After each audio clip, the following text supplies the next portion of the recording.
আসসালামু আলাইকুম ভিউয়ার্স। আমার এক কাজিনের মেয়ের বিয়ে ছিল, তাই হলুদের জন্য আমরা রেডি হয়ে নিচ্ছিলাম। তো আসলে আগেকার বিয়েগুলোতে কিন্তু মজা ছিল বেশি, কারণ বাড়ি থেকে অনুষ্ঠান হতো, কয়েকদিন লম্বা কয়েকদিন ধরে অনুষ্ঠান খাওয়া হতো। আর এখন তো শুধু কমিউনিটি সেন্টারে গিয়েই দেখা হয়, তারপরেও ভালোই লাগে। বিশেষ করে হলুদের দিন বেশি মজা হয়। বর বা কনে যেই পক্ষ থেকেই খাওয়া হোক না কেন, তাকে হলুদ মাখানো, ডালা নিয়ে এ বাড়ি যাওয়া ও বাড়ি আসা, তারপরে হলুদ মাখানো, মিষ্টি খাওয়ানো, নাচ গান সব কিছু মিলিয়ে হলুদের দিনই কিন্তু সব থেকে বেশি মজা হয়, তাই না?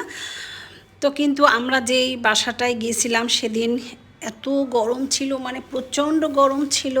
হলুদের দিন আমরা অস্থির হয়ে গিয়েছিলাম, কারণ সেদিন কমিউনিটি সেন্টারে হলুদটা করে নাই, করছিল তাদের ফ্ল্যাটের টপ ফ্লোরে। তো সেইখানে এসির কোনো ব্যবস্থা ছিল না, প্রচণ্ড গরম ছিল। তারপরেও ভালোই লাগছিল, সবাই একসাথে হয়েছিলাম, কিন্তু গরমটা না হলে বেশি ভালো লাগতো। আর হলুদের দিন তো এখন মেয়েরা তো ওভাবে ঘোমটা পরে বসে থাকে না, সবাই কি সুন্দর নাচতে নাচতে আসে, ছেলে মেয়ে একসাথে বসে হলুদ খাওয়ানো হয়। আমার কিন্তু খুব ভালোই লাগে।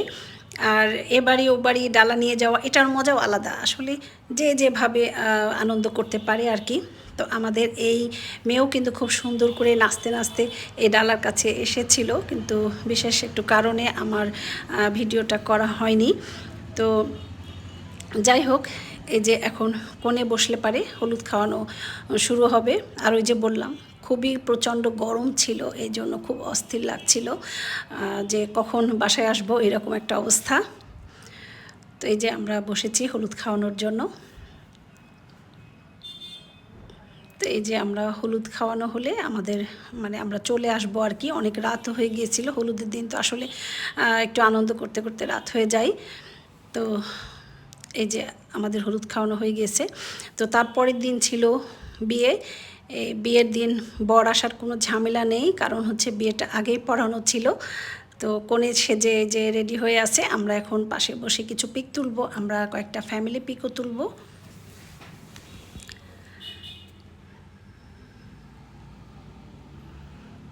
তো এই যে আমাদের ফ্যামিলি পিক উঠালাম, এখন খাওয়া দাওয়ার পালা। যেহেতু বড় আসার ঝামেলা নেই, আপনাদের ভাইয়ার সাথে একটা হার্ট তৈরি করার জন্য আমি অনেক ট্রাই করতেছিলাম। তো আপনাদের ভাইয়া হার্ট তো তৈরি করতে পারছিল না, তো লাস্ট মোমেন্টে পেরেছিল আর কি। এই যে, তো একটু ফান করছিলাম। তো যাই হোক, এই যে খাওয়া দাওয়া শেষ করে আমরা সবাই এক জায়গায় পিক তোলার জন্য সবাই রেডি হলাম। আসলে বিয়ে বাড়িতে এটাই মজা, সবার সাথে দেখা হয়, একটা মোমেন্ট আসে যে সবাই মিলে একটু ছবি তুলি, সবার সাথে দেখা হয়, এটাই আর কি। তো আমার এই আনন্দের মুহূর্তটা আমার ভিউয়ার্সদের সাথে শেয়ার করলাম। তো সবাই ভালো থাকো, আমার জন্য দোয়া করো, ভালো লাগলে লাইক ফলো দিয়ে দিও। আল্লাহ হাফেজ, আসসালামু আলাইকুম।